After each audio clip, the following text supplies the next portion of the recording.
Welcome back to my channel, YouTube. Listen, we're going to jump right in. I want to take you on my research and development journey, okay? So as you see in front of you, we have crepes, or crepes is what I like to call them. We have a couple different kinds here, but what I want to focus on is my favorite one tonight.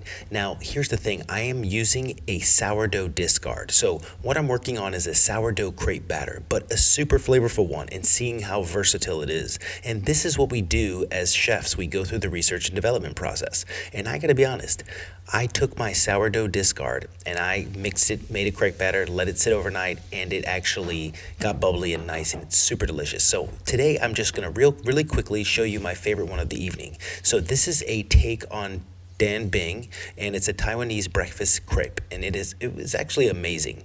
And my whole career I've been taught to make crepes as blonde as possible, and actually guess what? I totally disagree.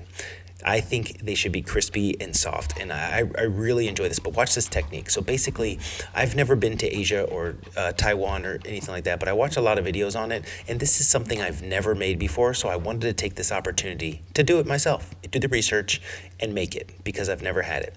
And so basically, it kind of starts out like this, and obviously the filling, you can use whatever you want. I'm just using egg. I'm not adding any corn or vegetables or scallions in the egg mix because I'm on a super cutting diet. So as you can see, I'm just going scallions right on top, and then I'm gonna season with a little togarashi. And I know that's a Japanese ingredient, but I don't want to put sesame oil in there because of the fat content, but that's just me right now. I gotta fit back in my skinny jeans. But anyway, let's jump right back in. So here we go. I'm seasoning this crepe right here, and again, it is not made with cornstarch or potato starch. This is actually just a regular bread flour crepe batter, right? And so as a chef, I like to go through the process and also break the rules. So keep in mind, this is non-traditional, and I don't want to hurt anybody's feelings, but at the same time, this is what I like to do as a chef. I like to make things that I've never made before, and also I like to take it in different directions. Now, here we go. We're about to plate this up. Check this out. Look at this color. Now, to some, this would be too much color, but I'm telling you right now, this is amazing. The crispy edges, the soft inside. I would argue that this is the best way to have a crepe.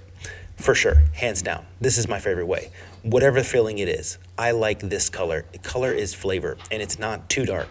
And it took me about a half an hour to figure out the perfect temperature for this actual flat top, but I'm telling you, it was amazing. So listen, I'm going to leave the details down in the description, but the crepe batter I'm still optimizing. I will just give you a summary of what I use, but check this out. Tell me you wouldn't want to eat this. Now, obviously, traditionally they use, a couple of different sauces, including like chili oil. I have to keep it super lean. So right now I'm just using a little bit of hoisin sauce, but obviously you can use oyster or whatever you want. I'm going to garnish with a few sesame seeds and a little bit of scallion.